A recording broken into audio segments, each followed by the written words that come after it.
blessed to have Joe and Heather Cavan take on this class. They put this together themselves. They too have been, I guess they'd say professional. They had their own gym, and they're both were competitive bodybuilders, just like their pastor was. But like I said, these guys now are taking it to another level. So let's ask the Lord to help us to stay sharp and receive, and don't be overwhelmed. You see all of that. They'll explain it all. This class has been designed to have you, it's a customized type of approach where you can, I don't want to say chew the meat and spit out the bones, because there really are no bones in here. It's all good stuff. But wherever you are at any level of knowledge or discipline, they're going to help us out, and you're going to settle right in. So let's pray. Father, we just thank you. We thank you, God, for the opportunity to be able to take care of our bodies, Lord, and to learn more about how our bodies react and the things that we can do to improve our health, our energy, our longevity, and it equates to ministry. We want to be around and we want to be healthy. So, God, we just ask that you would help us. Help us particularly in the area of discipline. Once we learn, God, that we would be able to apply what we learn. That's the hardest part. So, God, we confess that without you, we're weak. We need your strength, and we need you to help us with that willpower, the power to do what you asked us to do. So we ask you to bless this time together. In Jesus' name, amen. Joe and Heather Cavan, come on up. Give them a hand. They're going to help us out with this.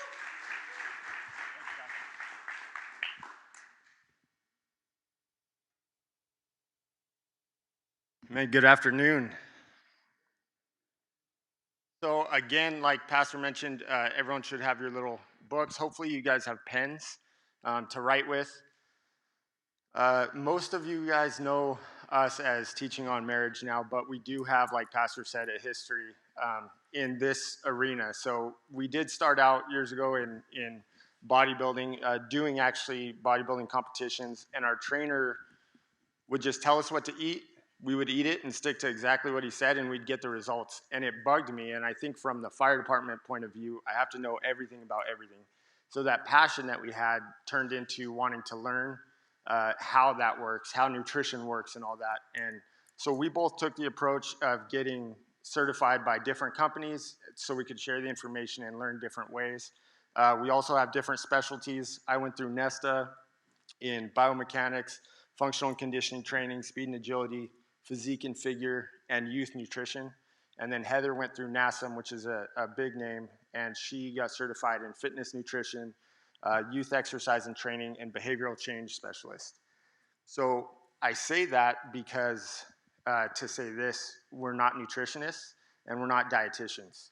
So if you have a serious medical condition, you should see your doctor, obviously. But I will say that if you take care of your diet and exercise and do some of the stuff we talked tonight, you won't have the medical issues that you have. So anyways, from that, we both kind of, our passion continued to grow. We had an online website where we did meal plans, and it grew into opening up a gym in Santa Fe Springs where we trained clients for either weight loss, strength gain. We trained competitors to compete in bodybuilding, and we trained the trainers we would hire in there to do nutrition. So the approach we took, because this was never a career and it was a passion, was rather than telling you what to eat and just giving you what to eat, we wanted to teach you the information so you can make smart choices on your own to live a healthier lifestyle. It really was good. And studying it from a biblical perspective too, because what we did was, in the world, it was all about how we looked and stuff. So being able to do this with who we are now, it's been such a blessing for us, yeah. Yes, and it's so much more meaningful. We used to take people and teach them how to push their own ceilings further and further and push past their limits. But now it's incredible because with God there is no ceiling. You can really rely on Him on anything, and it's limitless. So this is pretty awesome. So before we actually get into nutrition, we do want to cover a few reasons, and some of you guys know this because you're here tonight. So thank you for showing up. But we do want to cover a few reasons why it's important for us as Christians to take care of our health. That first page is a few fill-ins, and the first one is stewardship. I think I mentioned this when I first introduced the class, but being set apart, we're called to be set apart, and we tend to think of morals, values, priorities, but many of us don't think about our physical bodies being set apart as well. And it's important to know that we are the examples for our kids for our family, for our friends. Pastors are the example for a whole congregation. So, and even strangers look at us and how we act and what we eat and just how we hold ourselves together. So 1 Corinthians 6, verse 19 and 20 reads, "Don't you realize that the body is the temple of the Holy Spirit who lives in you and was given to you by God? You do not belong to yourself, for God bought you at a high price, so you must honor God with your body." And even though Paul was addressing specifically sexual immorality in this, it holds true to our bodies as well. I've heard the excuse, even so far in the church, God looks at the heart. And that's true. He does look at the heart, and he judges us on the heart, but I'm pretty sure he cares about how we steward the temple that he gave us for his Holy Spirit to dwell in.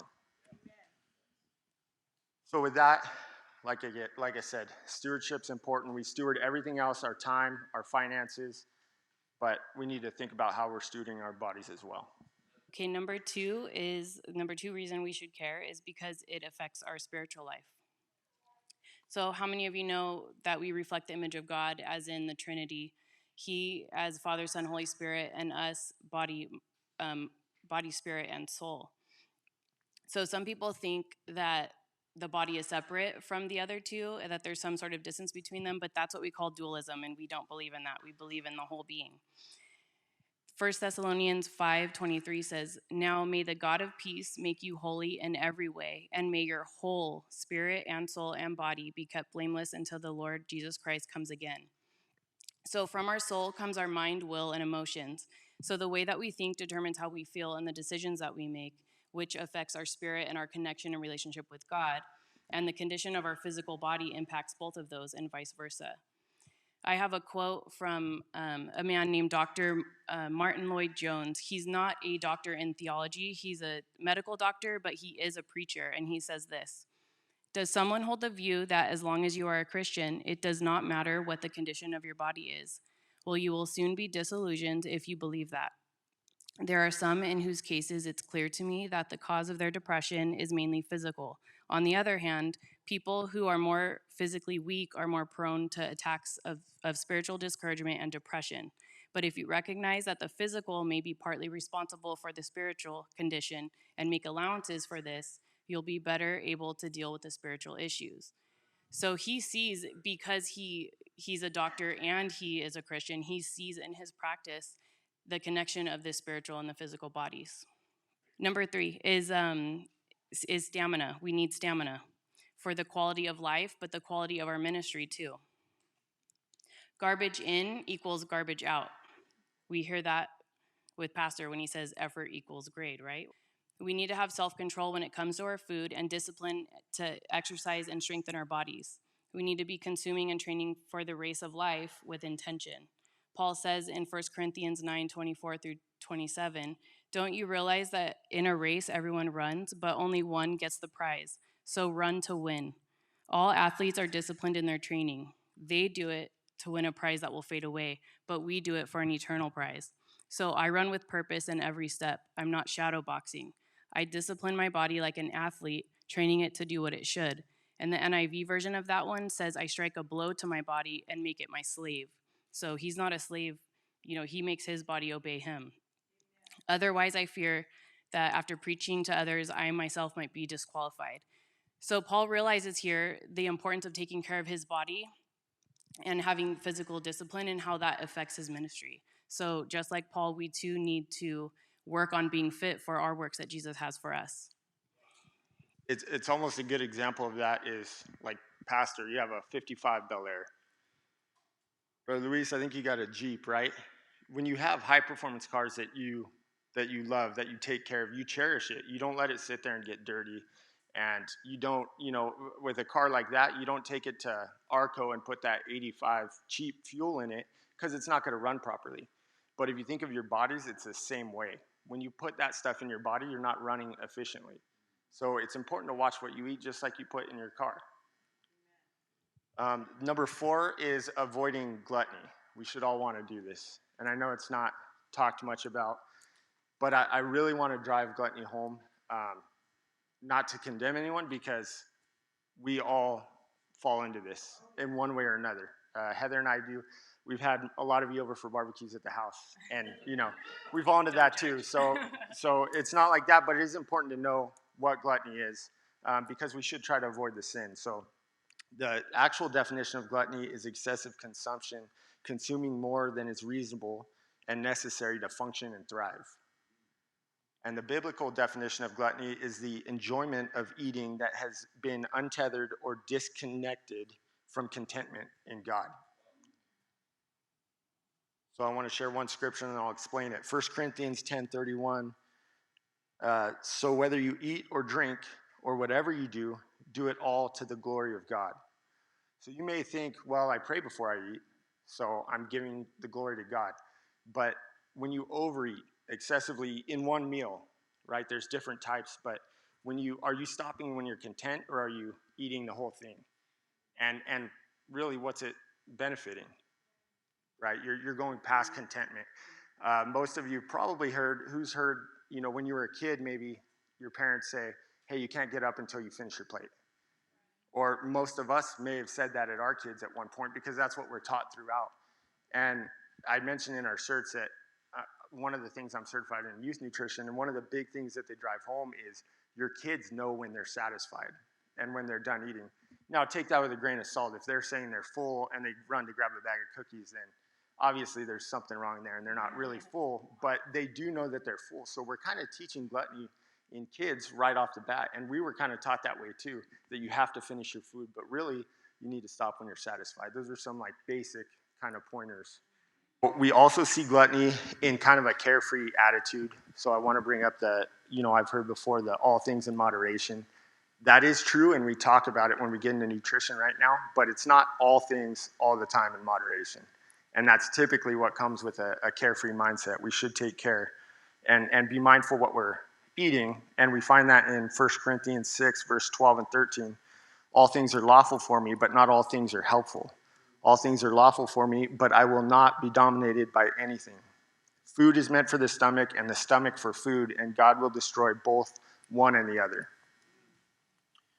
So you may think, well, I'm not dominated by food, but do you find yourself at church or at work, or maybe even right now thinking of that double-double that from In-N-Out right after, right? When you move it from what it really is, which is fuel for your body and what you actually need, which is all the stuff that we're going to cover tonight, and you start fantasizing about it, then there might be something wrong there, Idols. And that's actually what we'll talk about too. Real quick, the last part of gluttony is, God did give us food to sustain us, and food is a good thing. It's for us to enjoy, but a lot of sin starts with a good thing that we overindulge in and turn it into an idol and not even realize it. And that's kind of what I was getting at with that last one. And indulging in your food on like a special occasion is okay, but it's not a time for celebration and fellowship all the time. And even when it is a time for fellowship, we don't need to have big elaborate meals. God takes this in pretty seriously. In Proverbs 23, verse 20 and 21, we even see gluttony linked together with being drunk. It says, don't associate with people who drink too much wine or stuff themselves with food. Drunkards and gluttons will be reduced to poverty. If all you do is eat and sleep, you will soon be wearing rags. The way we eat and drink will manifest itself. If we constantly overeat, over time we will be lazy, sluggish, and it could be the downfall in us. So it's just something very important to remember. Yeah, and I just want to say on that too, him talking about making food an idol. That's when, say you get promoted or something and you're going to celebrate. Can you celebrate with Jesus first? Can you, thank God for those, just celebratory things first instead of celebrating going out to eat and things like that? Or if you're depressed or heartbroken, whatever it is, are you running to the fridge to get that ice cream and hit the couch, or are you bringing those things to God? And that's what he wants. Is he does not want that food to be in place of him, and that's basically what gluttony is. So it's really a matter of the heart. So number 5, this is the last one. We'll get right into it. The 5th reason is for longevity. I think we all want to walk in our callings for as long as we can, right, and lead more people to Jesus. So the way that, and also things like you want to be around to walk your daughter down the aisle at her wedding or dance with your son at his wedding, be there for your grandkids, be active enough to play with your grandkids or even great grandchildren. And how we treat our bodies and our physical condition, that's going to determine if we can do those things or if we're even around for those things. So what we are consuming is important to think about those type of things as well as us as a Christian in our ministries. And the reason why it's such a big deal is because of the extremely high rate in chronic diseases these days. We have, and by chronic illnesses and diseases, I mean hypertension, high cholesterol, arthritis, heart disease, diabetes, kidney disease, heart failure, Alzheimer's, dementia, it goes on, depression. So we want to share some stats with you from Kresser Institute. It's where they study chronic diseases and vitamin deficiencies. So listen to these stats, they're pretty crazy. 6 in 10 Americans suffer from one of those illnesses that I just said. 4 in 10 have multiple chronic diseases. 7 of 10 deaths each year is due to a chronic condition. 40% of school-age kids have a chronic condition such as asthma, obesity, and other physical conditions, as well as behavior and learning problems. 2/3 of Americans are overweight, and 1/3 of those are obese. And rates of autoimmune disease have tripled in the last 50 years. So I don't know about you guys, but that shocked me when we looked it up. It's just out of control. But the worst thing is that most, if not all, of chronic illnesses can be prevented, but from our diets and not living a sedentary lifestyle. We need to be active. But they can also be reversed, and with the help of doctors, you can get better with them. So our diet and how we, if we're not sedentary, which is not exercising at all, can affect that tremendously. So even the more acute illnesses like acid reflux, headaches, hair loss, joint pain, skin problems, I'm sure we all have one of those, we deal with all that. They're all related to and caused by our diets. So when we experience these symptoms, what do? We run to the doctor. They give us medication to treat the symptoms, but we're not taking care of the root cause. So we need to get to that root cause, and that is changing our habits. So actually, another stat is that half of American adults are on some sort of prescription drug, and 90% of all funds each year spent in healthcare are spent on chronic illnesses. So we need to turn that around. That's not acceptable. So how do we change all of this? We're finally there. We change it with our nutrition and exercise. So in nutrition, there is both quality and quantity that both matter. Now, our whole food system today has become all about convenience for the consumer and a money pit and profit for the industry. So much of our food these days are extremely processed, mutated, and just completely not their natural form. It's all jam-packed with sugar, dyes, artificial flavoring, just to be more desirable and, to be honest, to make us addicted to it. So, and I don't know if you knew this, but sugar is actually more addicting than most drugs. So it's a pretty big thing. And America is even known as for all of its frankenfoods. With all the industrial processing, they genetically modify a lot of our foods. They use pesticides on all of our vegetables, unless you're going completely organic. It's what causes all the gluten intolerances, the dairy intolerances, and things like that. It's from what's in our food. And in America, we actually have a lot of food items in our everyday shopping at our grocery stores that are banned. They're literally illegal in a lot of other countries. And we have a few of them. So things like Mountain Dew, a lot of different cereals, Skittles and M&Ms, a lot of dairy products, most all dairy products, because of the hormones and ingredients pumped into them. A lot of breads that have been bleached, which is most breads that they sell. Instant mashed potatoes, Coffee Mate, I know everybody uses that. Chlorine washed chicken, and pretty much all U.S. beef and pork. Other countries they don't allow it in their countries. And high fructose corn syrup, which that's pretty much in everything. So that's just a short list of that, but you can find the full list online. But, and I'm not saying we need to not ever eat any of these. We have some of this stuff in our, you can't really get away with it. And thank God he has made our bodies perfect, to adapt to these things, and we can handle these things. But it's just a good idea to be aware of what we are putting in our body so we can try to make better choices. So we're going to get into what our food is. Some of this is really in depth, but we're going to break it down, and then some stuff it'll hit some people that are a little more advanced in their nutrition.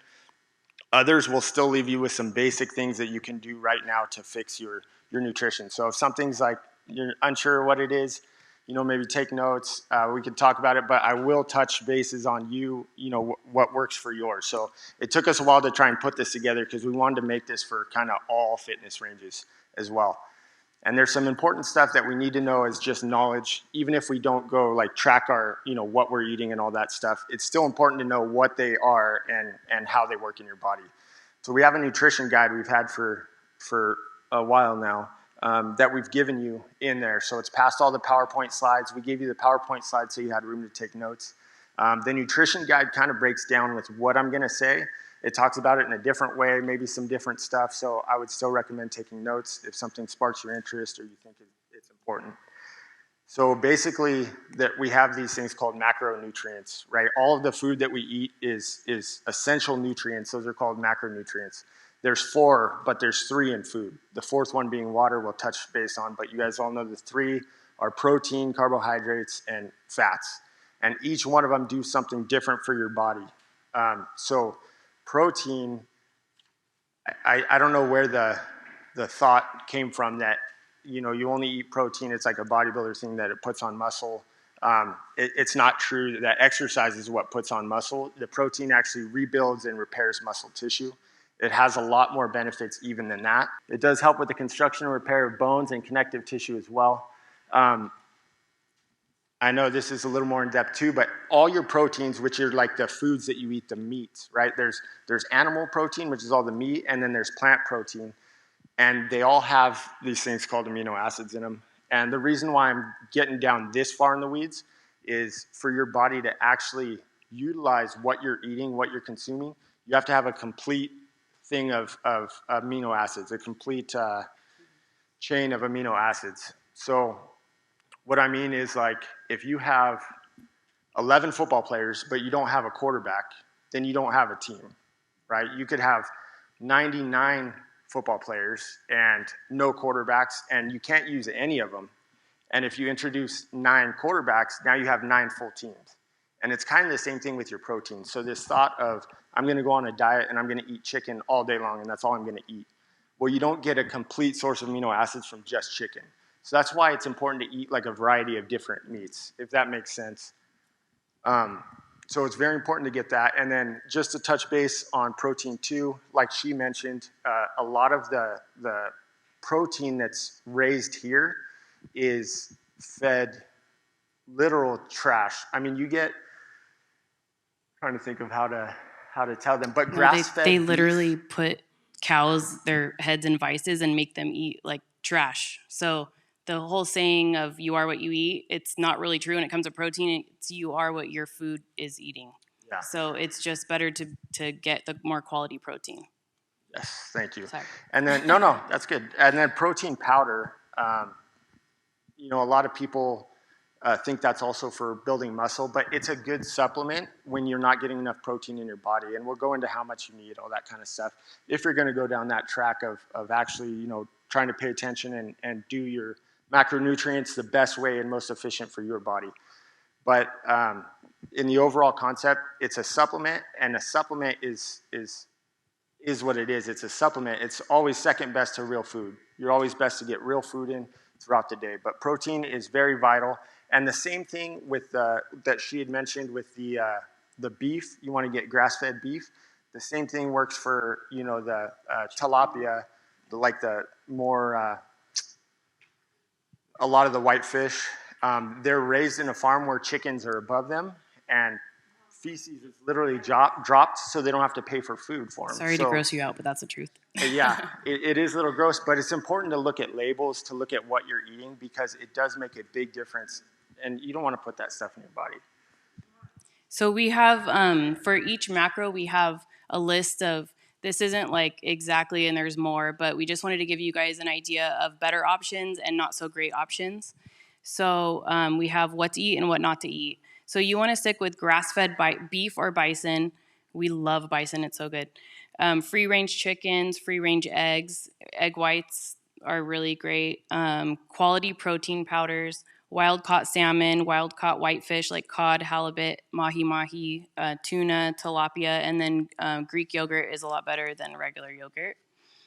And then the ones you should stay away from are the non-grass-fed meats, poor quality protein powders and shakes, most regular yogurts, low-quality eggs, processed and low-quality meats like hot dogs, lunch meat, hot pockets, corn dogs, Chinese food. I think that's pretty, I think you guys would know that. And then American cheese. So cheese is a dairy product. Like I mentioned, dairy isn't the greatest for you, but especially American cheese, it's just all fake. It's not really cheese. I think Rich can vouch for that. He's a cheese guy. Is it Wisconsin cheese? No. So carbohydrates is the next one that your food is made up of, right? So you had protein. We just talked about that. Your carbohydrates are, those are actually used for the two primary functions of carbs are supplying glucose to your brain, sugar to your brain to think, to function, and energy for your working muscles. To simplify carbohydrates, there's kind of three big ones. There's sugars, starches, and fiber. And you've also probably heard of like simple and complex carbs. Those two terms went away actually quite a long time ago, and now it got replaced with the glycemic index. It's the same thing. It's an index from 1 to 100, and 100 being like your simple carbs, and complex being like your lower glycemic index. Complex are the good ones. Complex are the good ones. They're longer lasting in your body. The simple carbs are like your fruits, all like the bad stuff for you that you already know not to eat. You know, your sodas, all that kind of sugary stuff is what's not good for you. It's high in the glycemic index, and it's a simple carb. So the main difference between the two is the amount of time it takes for your body to digest them. And like she just said, the longer it lasts in your body, the better. Sugar, again, is very, very little nutrients in sugars or simple carbs. So it's not doing your body a whole lot of good in there. Now, someone who's very active, like a healthier option for simple carbs, because it is good before and after a workout and things like that, it's fruit. Fruit is a good option, a good source of simple carbohydrates for you, but you still need to limit the amount of fruit you have. Too much fruit is bad too. Your starches and fibers are also known as the complex carbs, like I said, and that's your breads or grains. A lot of issues with bloating, fatigue, insulin resistance, inflammation come from grains because a lot of people have sensitivities and intolerances to them, and a lot of times people don't even know it. And we've heard in here, we hear a lot of things in the church, but we hear a lot of things through the gym too that are just, you know, said throughout time. And one was, well, Jesus broke bread. Why can't I? And bread today, let me tell you, is different. For the same reasons we've been harping on, it's important to note that it is different than the bread Jesus ate, okay? The bread raised here, we don't even have real wheat here anymore. The bread raised here, it's called dwarf wheat, and it has no nutrients, but they can raise a lot more of it. They're actually, by state law, they're mandated to infuse some of those nutrients back in the bread, but they're bleached like your Wonder Bread. They're bleached there's a lot of stuff that's done to them to make them last longer, to give it that texture. So the bread is not good for you. They're not good complex carbs. So really avoid bread. If you're going to do a bread, there's some nutritional ones. Those that have had meal plans from us will usually say Ezekiel bread is a decent bread to eat if you're going to eat it. And even at that, maybe one piece a day. I think people overeat bread way too much. Americans eat 7 to 12 servings of grains per day. So on average, we're eating way too much. And then the last one with carbs is the fiber. So just grams of fiber, is that in there? No, it's maybe grams of fiber that you should have daily is for men 38 grams, for women 25 grams daily. And Fiber gives you that full sensation, so it's actually good to get this. You'll eat less food when you eat fiber. It stabilizes blood sugar, prevents constipation, decreases fat and cholesterol absorption. And you want to go through the list of some good ones? So better options will be your white or brown rice, sweet potatoes, quinoa, limited on that, butternut or spaghetti squash. Most of all green veggies, eat as much as you want. For fruits, citrus or berries is better for you than the melons, like watermelon, cantaloupe, all that is super high in sugar. So you want to stick with citrus or berries. Coconut or almond flour is better than any, but I would eat that sparingly. Oatmeal, and then rice cakes. The ones you want to stay away from, this is pretty obvious. All your junk foods, the chips, cookies, white and wheat flour, which is what most of us use, most breads and pastas, all your sugary drinks, sodas, candy, desserts, and then ice cream and yogurt. So that's pretty explanatory itself, but we wanted to throw that in there. I will say briefly, just for a couple of the ones that are a little more advanced, when we do meal plans, everyone thinks brown rice is a lot healthier than white rice. If you look at like the breakdown of proteins, carbs, and what we're going to talk about fats next, they're almost identical. The only difference is white rice is higher in the glycemic index, so it's not as good for you, and that's the only difference. But moving on from that, we can talk about that more later if you guys have individual questions. We just need to eat smaller portions of it. It doesn't necessarily mean that it's bad for us. So last is fats. The last macronutrient, fats, they're the most concentrated source of energy, and they're more than double the calories of proteins and carbs. And we'll go into that in a little bit. But like protein and carbs, they're good and bad fats. We have trans fat, saturated, unsaturated. It gets broken down even more than that. But what's important to know is unsaturated fats are the good fats. So, and how you even know how that is looking at the labels. So in the nutrition guide, we explain what each line on a label says and how to read it. So you want to look for unsaturated fats for your good fats. These are the carriers of fat-soluble vitamins throughout your body, and they help regulate and excrete nutrients to the cells. They also surround and protect organs like your kidneys, your heart, your liver, and insulin and insulates your body and preserving like body heat. So we need to have some fat in our diet, and there's a lot of misinformation about fats. Some people say, don't eat fat, fat makes you fat. And other people, the big fad right now is keto diet. We'll touch on keto a little bit. That's not typically how we operate, but there's some benefits, some health benefits to it as well. Both extremes have some truth, but both of them have a lot of misinformation, and most people aren't eating the right fats either way, whether they're eating low fat or a lot of fat.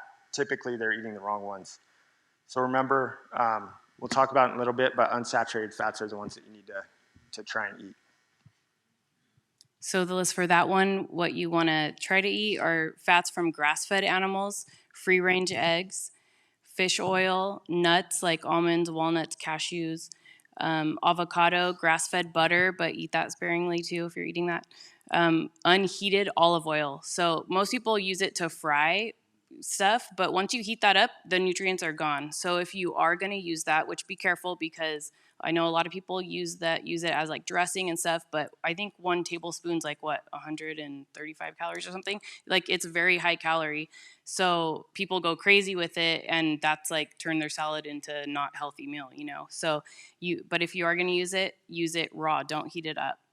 And then coconut milk.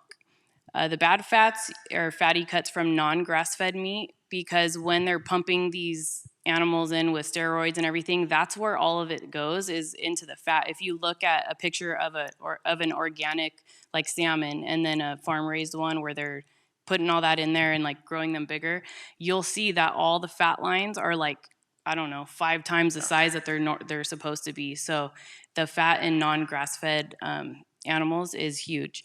Also non-grass-fed butter, Veggie and nut oils, you don't want to use those. Any creams like heavy cream, I have sour cream on there, shortening, and then whole fat dairy products as well. So the fourth and last macronutrient, those are the three that all of our food is made up of. And I know we went a little in depth with it, but hopefully there's some takeaways from what that is just in making choices on what you eat. The fourth essential nutrient is water. We need to be drinking water, and most of us don't drink enough water.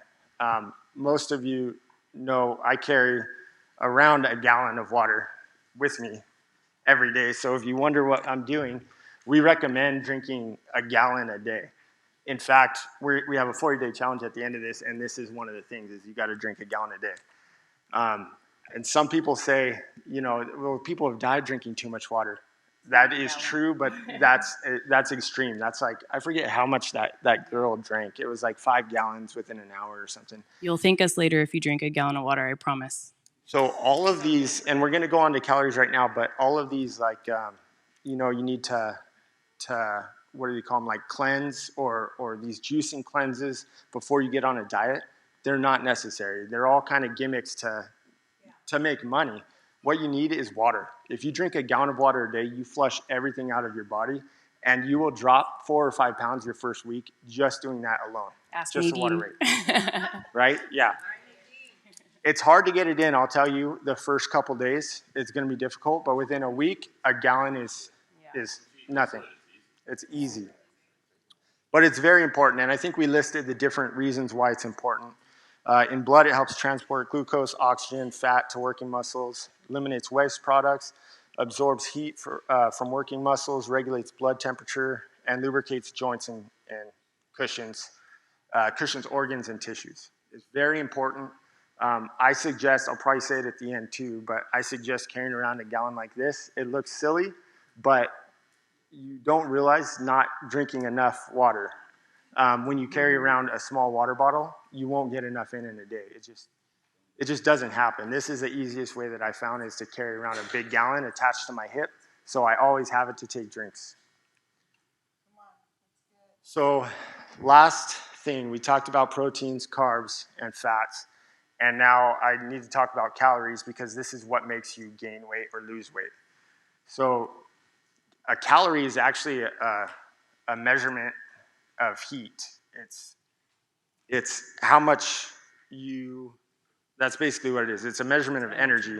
But there's calories in all those things that we just talked about. Your protein has 4 calories per gram of protein that you eat. So the meat, all that stuff, has 4 calories. Any carbohydrate, like your rice, all that stuff has 4 calories per gram of carbohydrates. Fats have 9 calories per gram of fat. So it's very important to know that and look at labels, because you can raise your caloric intake so high. And the general, doesn't matter what diet you're on, whether you lose weight or gain weight is dictated on how much calories you're eating. And this is important even if you don't want to lose weight, just for your own health and your concern. So basically, your macronutrients and your calories. Your calories will dictate, the amount of calories will dictate whether you lose weight or gain weight. And how you break that down, your macronutrients, how much protein, carbs, and fats you eat, will dictate how you lose weight or gain weight. Because if you're not eating enough calories, you will lose weight, but you might not be losing it in the right way or the healthiest way. And that's kind of what we're going to go into. But that's oversimplifying the calorie thing. So I'll go over a couple recommendations. I'll touch base on how we do, because you're probably wondering, well, how much calories do I eat? I'll explain some of the recommendations that are put out and explain why we do things the way we do, because even going through all these certifications and classes, a lot of what we learned varies from the books, because we went through it and tried it and experienced and found out it didn't work. And then we would never give clients anything we didn't try first. And so we'd always try different stuff. In fact, even keto, we tried it, we just didn't like it. So the recommendation of calories for FDA, you see it on every label, is 2,000 calories per day for adults. Harvard Health recommends determining your calories, your caloric need by multiplying your weight by 15. So if you don't want to do anything else, but you want to track it and try and figure it out, you can use either one of those. I would say when I did physique and figure training specialist, which was a little more to lose weight, but keep what muscle you have, they recommend 8 to 10 pounds per body weight, or 8 to 10 grams, 8 to 10 calories per pound of body weight. Yeah. So you just multiply your body weight, however much you weigh, by 8 or 10, and it gives you the amount of calories. 15's a little high, so we don't really agree with that. Yeah, our recommendations when we actually sit down, and which is why we can't do it in this forum, we determine calories needs based off current eating habits, BMR, which is your basal metabolic rate, your resting metabolic rate, which it's in the nutrition guide, your activity level, and goals. And the reason why is the more muscle you have, the more calories you burn, like just naturally sitting there. It's like debt. If you rack up credit card debt, it's harder to pay off you could rack up $10,000 in credit card debt, and it takes so long to pay it off, right? Because it's all going to interest. And it's the same thing with body fat. It's unfair, but it's realistic. So somebody who's my size, I'm 240 pounds. If I'm, say 20% body fat, and I walk around a mile, I'm going to burn significantly more calories than somebody 240 pounds that's maybe 40% body fat, and we're the exact same size. Because, like I said, fat is a deep stored energy, and it takes very little to move that. And muscle mass, which is why it's important to train too, not saying that you have to put on, a lot of muscle, but that's why it's important to have lean body mass, because it makes it so much easier. And when you're out of that and you start burning fat, it just makes it easier to stay in shape. The hardest part is making this transformation and actually getting there. And then once you're there, it's a lot easier. So what were we going to cover next? We talked about how gain and lose weight. So the pie chart recommendations. So we kind of talked about calories. We gave you some ideas of how to break down your food. And we're going to give you one more at the end of this too that's even simpler. You don't have to count your calories. Nothing. So stand by if that's still over your head. We'll cover it. There's pie chart recommendations. If you're going to go into, like I mentioned, the amount of calories you eat will dictate whether you lose or gain weight. But the breakdown of macronutrients is how you lose or gain that weight. So that breakdown is very important to cover. And we're going to cover it now. I don't know if you could see it up here, but you also have it in your guide. So the dietary guidelines for Americans, that is the breakdown for it. The protein is 10 to 35%. The carbohydrates is 45 to 60%, and your fats is 20 to 35% of your overall caloric intake. So remember, 35% of your fats in your caloric intake, that's 9 calories per gram. Either way, if you're high in fat, it's not very much food. You get there quick.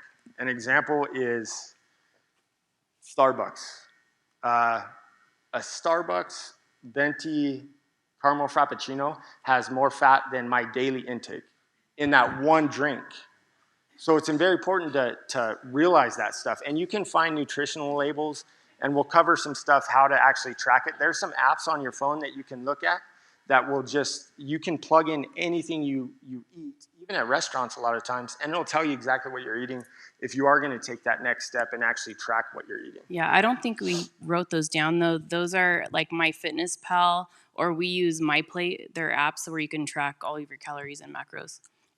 So to get back to the recommendations, they recommend 10 to 35 of protein, your carbohydrates, 45 to 65% of your diet, and 20 to 35% from fat of your diet.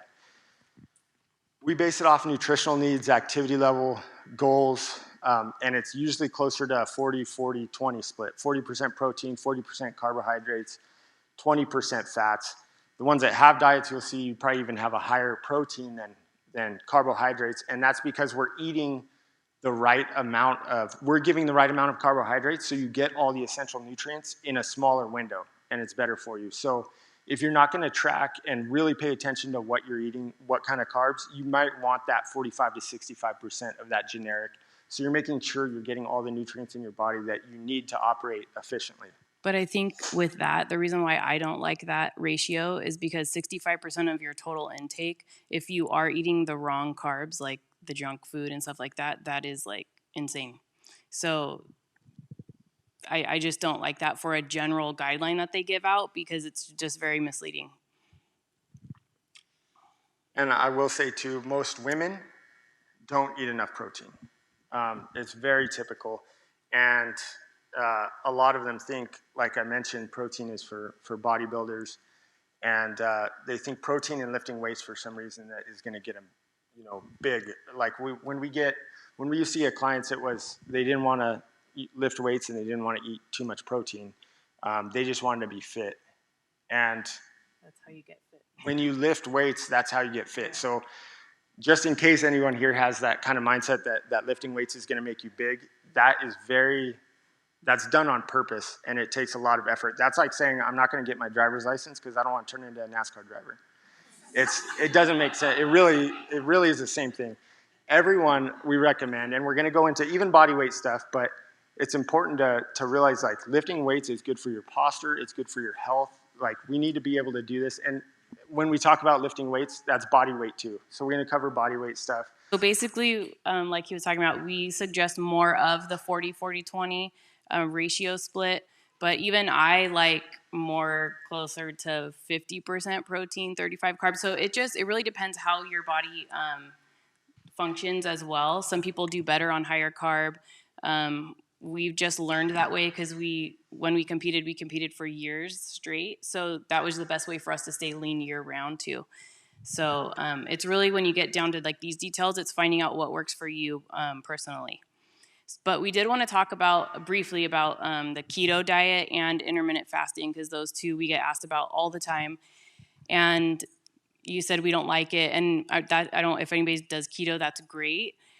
Just for our goals, it doesn't work for us. So with both of these, there's a lot of misinformation. Rarely people are doing them correctly. With keto, it's very black and white. You have to get yourself into ketosis. So if you're cheating once a week or you have a burger, you have carbs, you're getting yourself out of keto, and then it takes a couple days to get back in. So there's all kinds of stuff like that. So it's a very black and white diet. So if you are going to do it, you need to know what you're doing. And pretty much it's where you're cutting your protein and carbs so low and replacing it with fat that your body starts producing ketones, and then it acts like carbs. Yeah. Am I explaining that right? Yeah, like she had mentioned, our bodies, God made our bodies to adapt to anything. And it is crazy that when you cut out all of your carbohydrates, your body kind of flips a switch and starts utilizing fat as your primary energy source. So there is a way to do it, like she said. The problem is when we ask people and they're on keto, you ask them what the first meal of their day is, and they have fruit in there. They have some kind of carbohydrates. So you're not in ketosis. It's actually kind of hard to do. You get sick when you first go into ketosis. We did it and kind of manipulated it and found ways like to get into ketosis faster and not get that. It's called keto flu. But we find most people that say they're on a keto diet are on a low protein, low carb, moderate fat diet. And because it depends on how many calories you're eating, they still drop weight. But there's a point where usually when they come to us, when they drop enough weight and then they hit plateaus. And that's why it's important. If you're going to do that, go see someone that specializes in keto diets and really get it. Because a lot of they'll kind of steer you in the right direction if you want to go that route, if that works better for you. A lot of the foods, because it is so popular now, they have keto on everything, keto friendly, and they're not keto friendly. It means it's high in fat, basically. It's not necessarily good for a ketosis diet to get on a real ketosis diet. Yeah, and keto done properly, it will give you really great results, especially for the more overweight. You can drop a ton of fat, ton of weight that way. But for like our personal goals, we want to maintain our strength. We were more of the bodybuilding, powerlifting type. We lost all strength pretty much. We're losing muscle too fast, so we just stopped that real quick. But for general weight loss, it is a good diet, but you want to make sure you're doing it correctly. And then intermittent fasting, that one's good too, and it is good for if you have a lot of weight to lose. But if you think about it, we all do some sort of intermittent fasting. We're fasting overnight, and then we break that with breakfast. And a lot of people do the 16-8 split, where they're fasting for 16 hours and they eat for 8. But that's pretty much like a normal day for most people. So in our experience, the best result with that is to cut that window really short, and you're fasting for longer of the day, which it regulates your insulin, and it has all sorts of benefits, but that's the longer that you're fasting. But then you have a 4-hour window to eat all of your food for the day. So that's when both of these diets work the best together, because of the higher calories in fat. You can get all of those calories in that short of a window without like stuffing yourself and being completely miserable. And I just realized, because we just touched on keto and intermittent fasting, that we didn't talk about how we break out your meals, or how many times you should be eating if breakfast is good. By the way, that's what breakfast, you're breaking your fast. That's what breakfast is.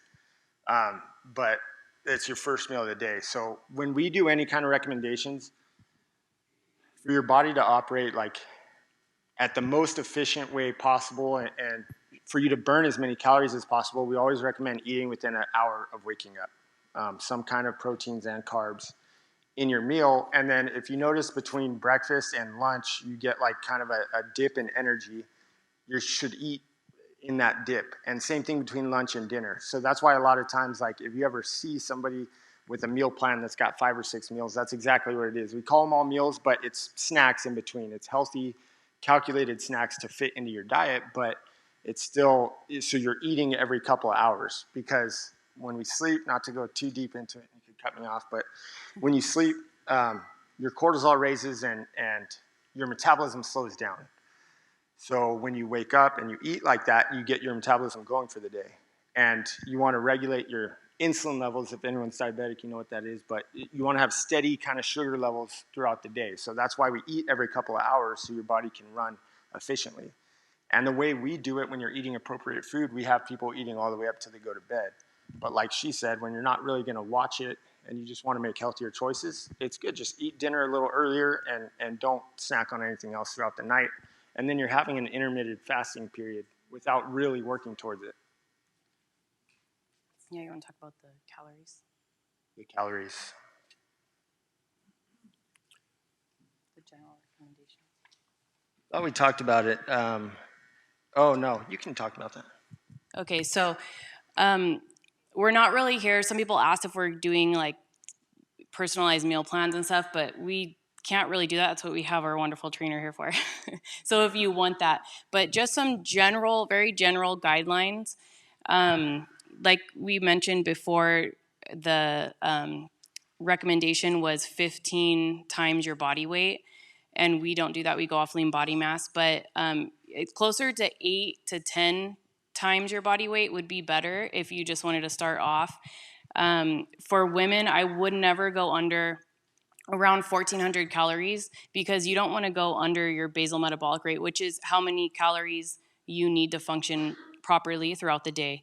So 1,400 would be the lowest that I recommend, and that would be for completely sedentary people. You really need, if you're eating the right foods, you need those calories. And then I think we kind of decided on 1,800 for just a ballpark range. Like I said, it's very hard to kind of give you guys a number, because it depends, like for each person, it's different. And then portion sizes, you want to stick to about, for women, 3 to 4 ounces of protein in your meals, a third to a half cup of carbs, and more if it's green veggies. And then if you're eating almonds and stuff like that, you just need like 10. You don't need a whole handful, because if you're grabbing a whole handful, that's like 1 to 200 calories just right there, like really quick. So you don't want to do that. So those are just kind of like some tips to give you an idea, but definitely not, specific. And then for men, more like 6 to 8 ounces of protein, a cup of carbs. Like, so if you're having a meal, you would want like 6 to 8 ounces of chicken, at least a cup of carbs. Men need more. And it kind of varies from person to person. I do great on low carbs, so I just tend to do that. But some people, they need more carbs to just feel energetic. And then like green veggies, those are pretty much unlimited as long as they're good veggies. And fats, you're going to be getting a lot more fat because you're eating a lot more of your protein. So I think that's it. Yeah. So all this stuff is way too complicated. I know some people are ready for this level because they've been asking us questions, and that's why we kind of went in depth a lot more. But here's some basic stuff you can do right now without kind of tracking your macros and doing all that kind of stuff that's a little more advanced. Here's some basic things. You want to go over the basic things that you can do right now. Yeah, so the first one is log your food for a whole week.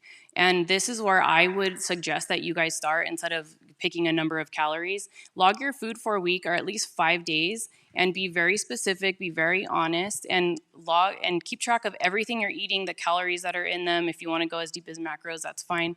But then you know where you're starting from. So if you're overeating, I think the average was for Americans, the adult American on average are eating 3,600 calories a day. That is like insane.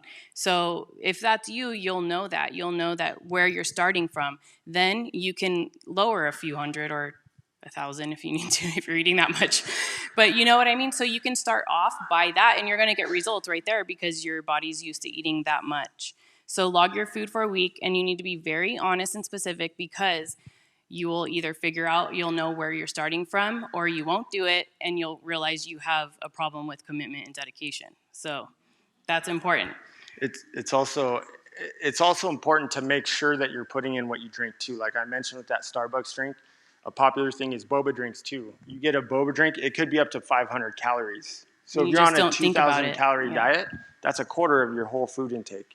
So if you're logging your food, you need to make sure you're adding all that stuff in because that's really the only way that you can get help with this. Because if you log your food and see it and know, okay, I'm not losing weight and this is everything I'm eating, you have a log of everything you're eating. You don't forget, oh, you know what, I had that Starbucks, I had that boba. Or things you're cooking with adds a lot of calories. It does. And we do have in the nutrition guide, we have a breakdown of a meal when you cook it in olive oil and put a little bit of sauce on it, how it can change from a 400 calorie meal to a 1,200 calorie meal very quickly too. So that is all broken down in the nutrition guide as well.